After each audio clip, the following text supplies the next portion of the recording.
अस्सलाम वालेकुम रहमतुल्लाह। मेरे देखने वाले नाज़रीन और सामीन को ज़ुहैर जिया का सलाम। आज का टॉपिक मौसम तब्दील हो रहा है और परिंदों के अंदर बहुत सारी बीमारियां आ रही हैं। आज मैं जिस बीमारी के बारे में जिक्र करने लगा हूँ उसको इंग्लिश के अंदर न्यू कास्टल डिजीज कहा जाता है, आम जबान में कहें तो रानी खेत। आज मैं आपको रानी खेत के बारे में बताने लगा हूँ, इसकी निशानियां भी बताऊंगा और इसका इलाज भी बताऊंगा। गाड़ी स्टार्ट कर। सबसे पहले आपको ये मालूम होना चाहिए कि रानी खेत की बीमारी शुरू कहाँ से हुई। रानी खेत की बीमारी 1926 में जावा और इंडोनेशिया के अंदर देखी गई। इंडोनेशिया के अंदर रानी खेत यानी कि न्यू कोस्टल डिजीज के काफी सारे केस आए मुर्गों के अंदर। इसके बाद इंग्लिस्तान के अंदर 1927 में देखी गई। इसके बाद इंडिया के अंदर रानी खेत के नाम से एक इलाका है, वहां पर यह बीमारी आई और वहां से इसका नाम रानी खेत रख दिया गया, क्योंकि ये इंडिया के अंदर रानी खेत के नाम से आई थी। रानी खेत इलाके में आई थी और इसका नाम रानी खेत रख दिया गया। तो बताने का मकसद ये है कि आप लोगों को भी थोड़ी सी इंफॉर्मेशन मिल जाए। कोई भी वायरस बीमारी आती है, कहाँ से आती है, कैसे आती है, अल्लाह की तकदीर है, अल्लाह जैसा चाहे वैसे कर सकता है। तो आज बात रानी खेत के बारे में हो रही है और मैं आपको रानी खेत मुर्गों के अंदर बता रहा हूं। अगर मुर्गों के अंदर रानी खेत है तो इलाज भी आपको मुर्गों के हवाले से बताऊंगा, ना कि किसी और परिंदे के हवाले से। आज मैं अगर मुर्गों के अंदर रानी खेत हो जाती है तो उसका निशानियां भी बताता हूं और इलाज भी बताता हूं। आपको ये मालूम होना चाहिए कि शौकीन हजरात वेटनरी मेडिसिन ज्यादा इस्तेमाल नहीं करते, वो अपने परिंदों का खुद ही इलाज करते हैं और इंसानी अद्वियात इस्तेमाल करते हैं। रानी खेत की निशानियां। सबसे पहली निशानी रानी खेत की, मुर्गे को बुखार हो जाता है और मुर्गा दाना खाना छोड़ देता है। नंबर 2 पर मुर्गा को लूज मोशन हो जाते हैं और मुर्गा सब्ज और सफेद रंग की बीटें करने लग जाता है। नंबर 3 पर मुर्गे को नजला, जुकाम, आंख से पानी और गले के अंदर रेशा पैदा हो जाता है। कभी कभार मुर्गे को इतना ज्यादा रेशा हो जाता है कि उसके सांस जब वो लेता है उसकी सांस से खर खर की आवाज आती है। रानी खेत एक असाबी बीमारी भी है, क्योंकि ये इनके ऊपर फालिज का अटैक डाल देती है। रानी खेत में बाज़-औक़ात मुर्गों की गर्दनें पीछे की तरफ मुड़ जाती हैं, जिनको हम लकवा कहते हैं। इसके अलावा मुर्गे माजूर हो जाते हैं, टांगों से बिल्कुल बैठ जाते हैं, जिसको हम फालिज कहते हैं। तो मैं आपको अब इसका इलाज बताता हूँ। अगर आपको ये सारी चीजें नजर आए, इसकी सबसे बड़ी निशानी एक और, मुर्गे की आंख का रंग बिल्कुल लाल हो जाता है। मुर्गे की आंख के अंदर और कोई रंग आपको नजर नहीं आएगा, काला उसका तिनका नजर आएगा और बाकी पूरी आंख उसकी बिल्कुल लाल हो जाएगी, चेहरा उसका गंदा नजर आने लग जाएगा। तो ये इसकी निशानी है। तो अब मैं आपको इसका इलाज बताता हूँ। सबसे पहले आपने करना क्या है, आपने पैरासीटामोल ले लेनी है।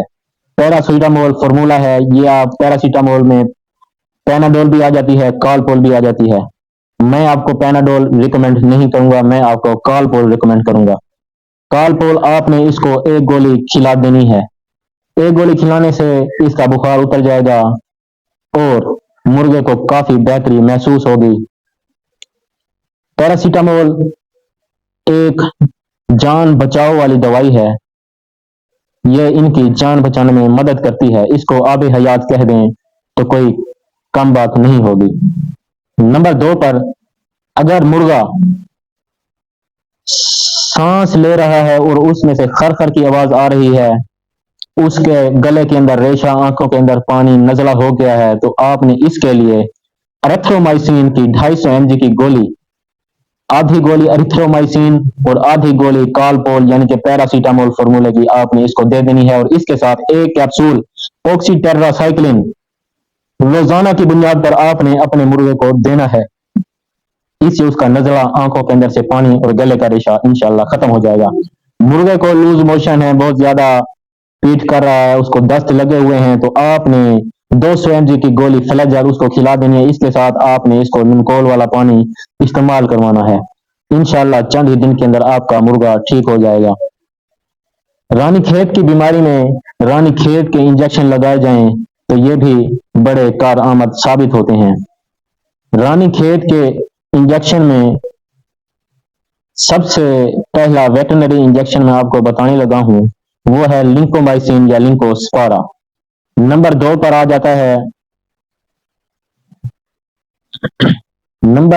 आ जाता है जेंटाकम्बिसोन और तीसरे नंबर पर आ जाता है ऑक्सी टेट्रासाइक्लिन यानी कि ओटीसी, ऑक्सी टेट्रासाइक्लिन एंटीबायोटिक है।